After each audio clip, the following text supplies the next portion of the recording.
चला आता जेवण वगैरे झालेलं आहे. आता जायचं आहे आपल्याला दुसऱ्या स्पॉटला. हुसेन सागर हा गोलकोंडा आहे, तो तुम्हाला ब्लॉगमध्ये बघायला भेटेलच. कारण की मी पण कन्फ्यूज आहे, गोलकोंड्याला जायचं आहे की हुसेन सागरला जायचं आहे. तर बघत राहा शेवटपर्यंत. भावांना आता आपण गोलकोंड्यावर आलेलो आहे. गोलकोंड्याच्या बाहेर आपण गाडी येतात तुम्ही पाहू शकता. पूर्ण खूप मोठा किल्ला आहे हा हैदराबादमधला. ते बघा तुम्ही पाहू शकता आतमध्ये.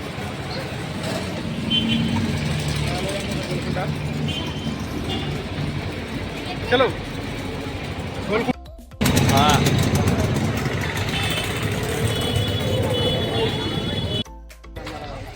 सिक्युरिटी चेक करायला लागतं पहिले यायच्या अगोदर. किती मोठा किल्ला आहे पाय, बापरे बाप किती मोठा आहे.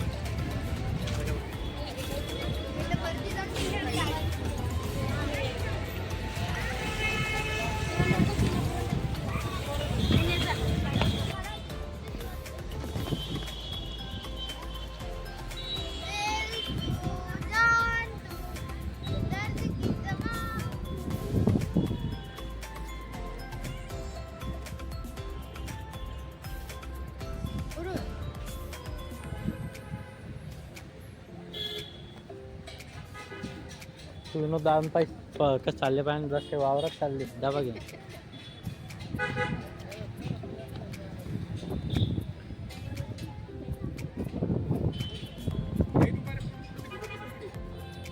अवघड आहे बापरे बाप.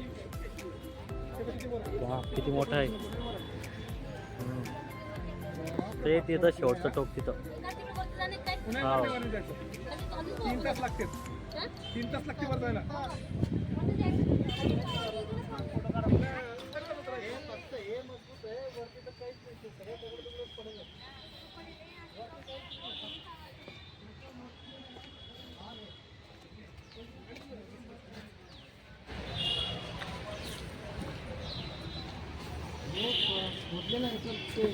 तू येईल एक पाहिजे इथं नाही.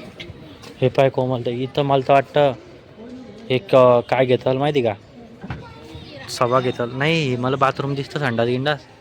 कितने तेजस्वी लोग हैं हमारे पास, कितने शानदार विचार रखते हैं.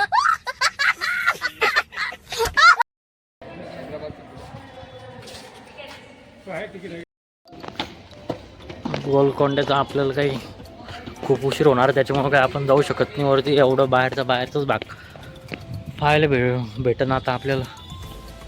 इथं आतमध्ये तिकीट घेणं लागतं, बाहेर घेणं लागतं तिकीट. इथून तिकीट फाडणं लागतं तेव्हा एंट्री करू देता. इथं काय आता हे इथे काय होतं काय माहिती. इथून लक्ष ठेवायचे मला तरी असं वाटतं. सैनिक उभे राहत असतील इथं सावलीत.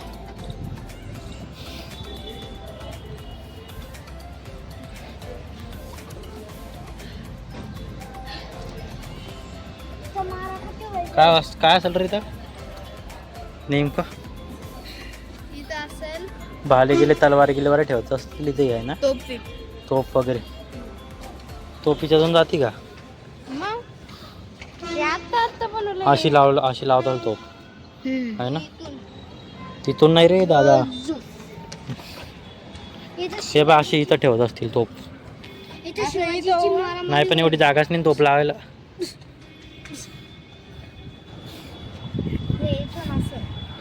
ती पार ते वरती बापरे बाप. तिथे जायचं होतं आपल्याला पण तिकीट आपल्याजवळ टाइम नाही गेलो असतो. किती वाजले आता. हां बापरे.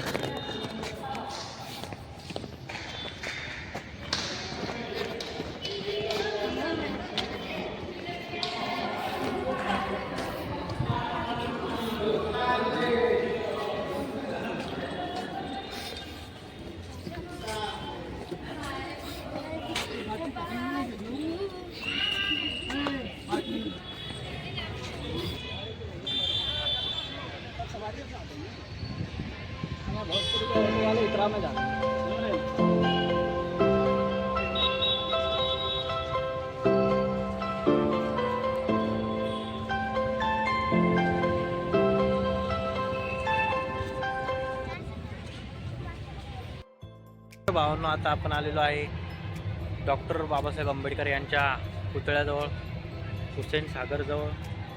तुम्ही बघू शकता ते पाठीमागे पूर्ण बाबासाहेबाचा पुतळा आहे. एक मिनटं, हे बघा, हे बघा, तुम्हाला दिसत असेल बघा. तर मी तुम्हाला समोरून दाखवतो. आपण गोलकोंड्याच्या आतमध्ये काही गेलो नाही, कारण की खूप उशीर होणार होता. आता वाजले जवळपास 4. आपल्याला हुसेन सागरचा पण पुतळा पाहिजे, मग वापस घरी पण जाणे. त्याच्यामुळं आपण गोलकोंड्याचा पुतळा, आपलं किल्ला काही चढलो नाही, खूप उशीर लागला असता. तर आता आपण हा पुतळा बघू, फोटो व्हिडिओ काढू, आपण फोटो वगैरे काढू. आणि आता तिकडे आपल्याला गौतम बुद्धांची मूर्ती बघणे. तर जाऊयात, तुम्हाला दाखवते मी, सोबत राहा. तर भावांना आता आपण बघूयात पुतळा. इथे गणपती विसर्जन पण चाललेलं आहे. मागे तुम्हाला दाखवतो, खूप मोठे मोठे गणपती आणि खूप खूप भारी भारी गणपती आहे. तुम्हाला दाखवतो. हे पाहू शकता तुम्ही, फुल राडा चालू आहे गणपती विसर्जनचा.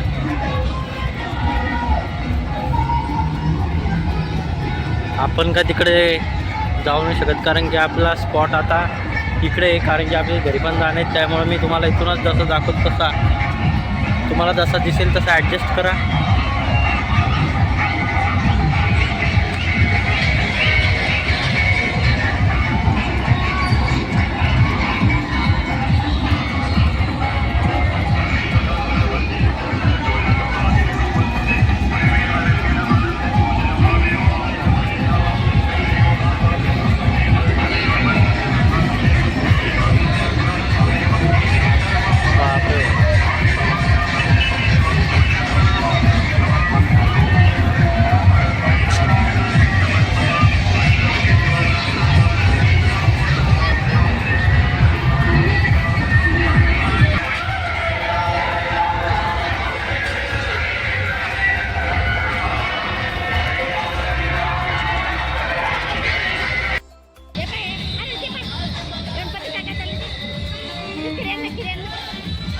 बाबू पेपर शेअरिंग చేయొద్దు బాబు పేపర్ షేరింగ్ చేయొద్దు బాబు గేట్ నెంబర్ 5 దగ్గర పేపర్ షేరింగ్ చేయకండి.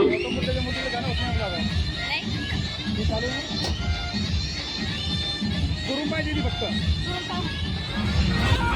तर तुम्ही पाहू शकता हे किती लंबी लाईन लागलेली आहे. त्याच्यामुळे आपण आणि या गर्दीमुळे आपला आंबेडकर स्टॅच्यू पण बंद आहे, आतमध्ये नाही जाऊ दे, कोणीच नाही आहे. आंबेडकर स्टॅच्यू बंद झालेला आहे. बंद झालेला आहे म्हणजे आजचे दिवस बंद आहे गर्दीमुळे. मला तर वाटतं 1-2 दिवस अजून चालणार आहे असं. त्यामुळे काय आतापर्यंत आपल्याला बघायला मागून एक ना एक चालूच आहे. ट्रेनपर्यंत ती ट्रेन एक पूर्ण समुद्रात टाकते. पण एवढं आहे की काय जरा काय समजत नाही, गाड्या पण बंद होत नाही. मला उशीर झाल्यामध्ये पण जायचं होतं. तुम्हाला आवाज येत नाही का ते पण नाही माहिती मला. जर आवाज नसेल तुझं स्वभावून घ्या, नाही तुम्ही ऑडिओ क्लिप टाकून दे, व्हिडिओ टाकून दे.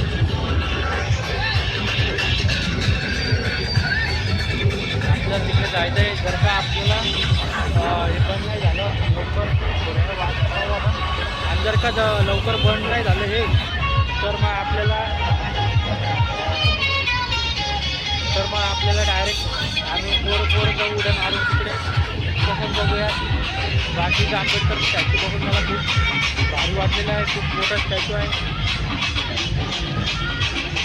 तर काय नाही, एवढंच बोलायचं होतं. आता पुढं डायरेक्ट आपल्याला घरी जाणं आहे.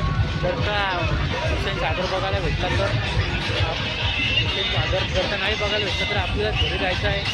आणि बघू मग तुम्हाला सांगतो मी काय होणार आहे काय नाही.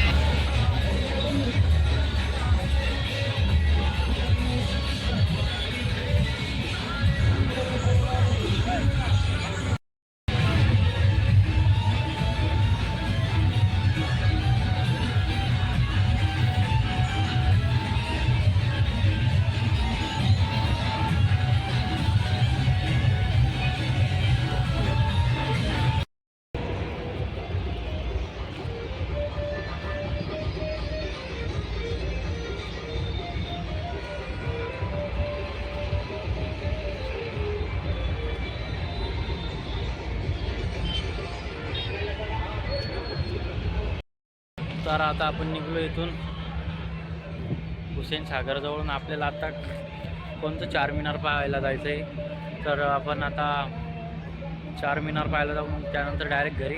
पुढचा प्लॅन कसा होतो, परत यायचं आहे का उद्या गोलकोंडा पाहायला, तर ते मी तुम्हाला सांगतो.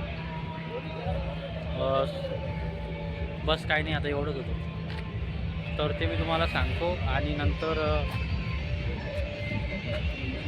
आवडला तर ब्लॉग लाईक करा, शेअर करा, सबस्क्राईब करा, एवढीच विनंती करू. भावांनो तुम्ही बघू शकता मी इथं चारमिनारच्या जवळ उभा आहे. इथं आम्ही उशिरा आलो, त्याच्यामुळे एका क्लोज झालं, त्याच्यामुळे आम्हाला काही एंट्री घेऊ दिली नाही. तर मार्केटमध्ये आता काही शॉपिंग बिपिंग करायची, तर बघूयात काय करायचं काय नाही. तुम्हाला दाखवतो मी चारमिनार. एक मिनिट. बघू शकता तुम्ही चारमिनार हैदराबादमध्ये.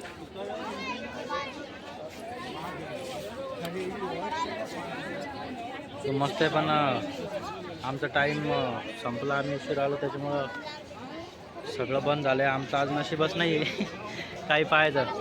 नशीबच नाही म्हणलं आपलं काही पाहायचं.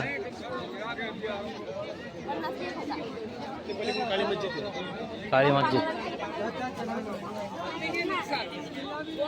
मार्केटमध्ये गर्दी.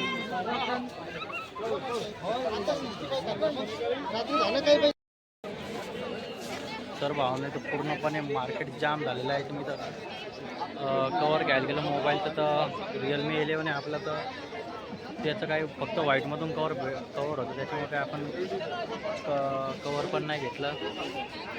तर बघूयात काय घेतं आता. सगळीकडे घड्याळी, कवर, चपला आणि मुलींचे मेकअपचे सामान, बांगड्या गिंगड्या, ते फक्त. बॅगे आहे, इथं लव बर्ड्स पण आहे, पिंजरे गिंजरे.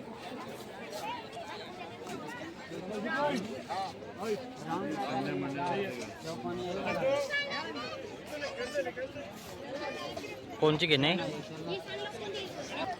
तुम्ही बघू शकता. इकडे पूर्णपणे मुलींचेच, अर्ध्यापेक्षा सामान तर मुलींचेच आहे, त्यामुळे मला काही घ्यावंसं तर काही वाटत नाही. घड्याळ आणि बस घड्याळीच दिसत आहे इथं, घड्याळ्यांच्या चष्मे, त्याच्याशिवाय तर काही नाही आहे इकडं.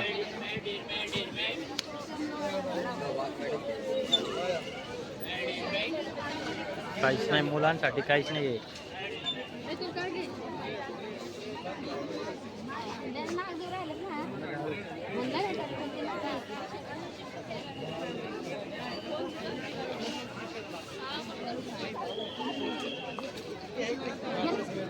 काय घ्यायचं आहे?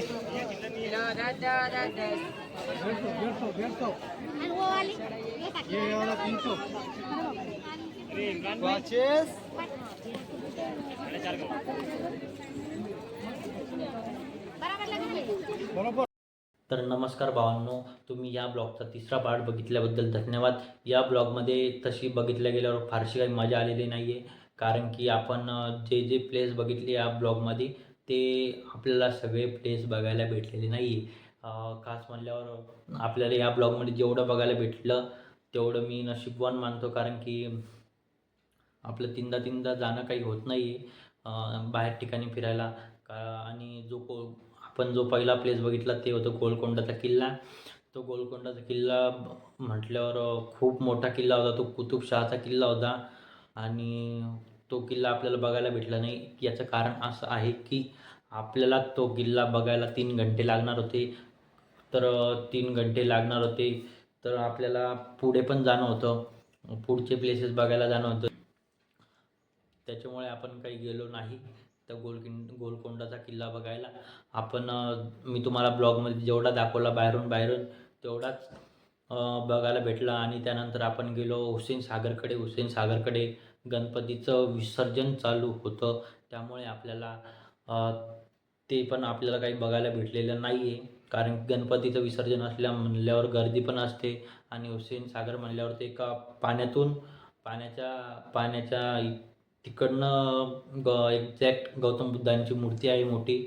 आणि गणपतीचं विसर्जन म्हणल्यावर ते गणपतीचं विसर्जन एक्झॅक्ट जे गौतम बुद्धाचं स्टॅच्यू होतं, सगळं आजूबाजू गौतम बुद्धांच्या पाणी आहे ना, त्याच्यामुळं त्याच पाण्यात गणपतीचं विसर्जन करण्यात आलेलं आहे, त्याच्यामुळे ते हुसेन सागर बंद होतं. आणि त्याच्याच एक्झॅक्ट बाजूला बाबासाहेबांचा पुतळा पण होता आणि तो पण पुतळा बंद होता. आणि तो पुतळा बंद असल्याचं कारण असं आहे की या जगात अजून पण बरेचसे जातीवादी लोक आहेत आणि बाबासाहेबाचा पुतळा एक्झॅक्ट त्या हुसेन सागरजवळ असल्यामुळे काही काही लोक काय करतात, सगळेच करत नाही पण काही काही लोक काय करतात, पुतळ्याजवळ जातील, काही रिकामी काम करतील, त्याच्यामुळं तो पुतळा पण बंद ठेवण्यात आलेला होता जवळपास 2-3 दिवस. आणि त्यानंतर आपण तिथून निघालो तर आपल्याला तिथून निघायला 5 वाजले. 5 वाजले तर आपल्याला 5 वाजता आपण चारमिनार जवळ गेलो होतो. जो प्लेस बघायला आपल्याला 5 वाजले होते. 5 वाजल्यानंतर तो चारमिनार काही आपल्याला उघडे बघायला भेटलं नाही, कारण की तो चारमिनारचा प्लेस बंद होता. तर बंद होता म्हणल्यावर आमचं तर तिथं गेल्यावर जीवच नाराज झाला. तर आपल्याला तो पण प्लेस बघायला भेटला नाही. मग आपण मार्केटच बघितलं जे होतं ते. कोणी गढळी घेतल्या, कोणी ड्रेस घेतले, कोणी काही हॉटेलमध्ये जाऊन खाल्लं पिल्लं आणि मग आम्ही डायरेक्ट घरी गेलो. आणि घरी जाताना मला काही ब्लॉग काढला गेला नाही. त्याचं कारण असं होतं की माझ्या मोबाईलमधला चार्जिंग संपली होती. तर मी दुसरा मोबाईल घेणार होतो, पण दुसऱ्या मोबाईलवरचा पण मधली पण चार्जिंग संपली होती. त्यानंतर मग म्हणलं जाऊ द्या, म्हणलं नशीबच नाही म्हणलं आज. मग मी ब्लॉगच नाही काढला आणि त्यानंतर मी घरी गेलो हैदराबादच्या ताईच्या घरी. मग आपण दुसऱ्या दिवशी आपल्याला 2-3 दिवसानंतर घरीच जाणं होतं, पण आपण घरी नाही गेलो 2-3 दिवसानंतर. त्याचं कारण असं आहे की आपल्याला एकाने सजेस्ट केलं होतं की बुद्धवनम बुद्धविहार हे एक प्लेस होतं, तिथं बुद्धविहार होतं. ते बुद्धविहार जवळपास तुम्ही नागपूरचं दीक्षाभूमी बघितली असेल तर त्या नागपूरच्या दीक्षाभूमीपेक्षा 3-4 पटीनं ते मोठं एक दीक्षाभूमी होती आणि ते आम्हाला बघायचं होतं. तिकडे हैदराबादला गेलो म्हणल्यावर आपल्याला ते प्लेस तर बघावं लागणारच होतं, कारण की ते प्लेस बघितल्याशिवाय आपण घरी गेलो असतो तर असं वाटलं असतं की आपण गेलो आणि आपण तिथं काहीच बघितलं नाही. मग आपण 2-3 दिवसानंतर त्या प्लेसवरती गेलो आणि नंतर आपल्याला फक्त ते बुद्धवनम बुद्धविहारच बघायचं होतं. पण आपला ड्रायव्हर पण खूप हुशार होता. त्या ड्रायव्हरने आपल्याला 3-4 प्लेसेस अजून शिल्लक दाखवले. 3-4 प्लेसेसपैकी आपल्याला 2-3 प्लेसेस खूप छान बघायला भेटले. जवळपास तसे सगळेच प्लेसेस छान होते. त्यातले आपल्याला सगळ्यात पहिले ड्रायव्हरने दाखवलं ते म्हणजे नागार्जुना आयलँड. ते आयलँड कसं आहे काय नाही ते तुम्ही पार्ट 4मध्ये बघा. याच्यानंतरचा डबल एक पार्ट येणार आहे, तो म्हणजे पार्ट 4. तर त्या पार्टमध्ये तुम्हाला नागार्जुना आयलँड बघायला भेटेल, बुद्धवनम बुद्धविहार बघायला भेटेल. खूप मजा आहे त्या पार्टमध्ये, पार्ट 4मध्ये. तर तुम्ही तो पार्ट 4 बघा. खूप छान पार्ट आलेला आहे तो पार्ट 4. कारण की आपल्याला पाण्यातून समुद्रातून तिथून जाणं आहे. समुद्रातला आपला जवळपास 1 घंट्याचा प्रवास होता. 1 घंट्यातनं 1 तास लागला आपल्याला त्या पाण्यातून दुसऱ्या आयलँडवरती जायला आणि त्यानंतर आपण वापस यायला पण 1 तासच लागला. आणि मग आपण घरी नाही गेलो. मग त्यानंतर आपण बुद्धवनम बुद्धविहार बघायला गेलो. असंच बरंचसं खूप बघायला गेलो आपण. तर तुम्ही पार्ट 4मध्ये बघा. आणि आपण आता मेन मुद्दा म्हणल्यावर आता या ब्लॉगचा आपला हा तिसरा पार्ट. हा तिसरा पार्ट म्हणजे एवढी आपल्याला बोरिंग झाला आहे थोडा, कारण की आपल्याला बघायला तर काहीच भेटलेलं नाही. आणि तशी दुसरा विशेष म्हणजे की मी एडिटिंग पण तशी काही खास केलेली नाही आहे. मी खूप मस्त एडिटिंग केली असती, पण माझी तब्येत बरी नसल्यामुळे मी काही एडिटिंग केली नाही बरोबर. जशी एडिटिंग केली तसं तुम्ही ॲडजस्ट करून घ्या. आणि हा पार्ट मी एडिट करू नाही शकलो. अजून पण माझी तब्येत बरी नाही आहे. मला टॉन्सिल आलेली आहे, सर्दी झालेली आहे, डोळे पण खूप दुखत आहेत. तरी पण मी या ब्लॉगचा तिसरा पार्ट थोडाफार एडिट केलेला आहे. जसा एडिट केलेला आहे तसा ॲडजस्ट करून घ्या, एवढंच म्हणू शकतो. आणि जर का तुम्ही माझं अजून यूट्यूब चॅनल अजून सबस्क्राईब नसेल केले तर सबस्क्राईब करून घ्या आणि लाईक करा, शेअर करा. आणि भेटूयात पुढच्या ब्लॉगमध्ये. बाय.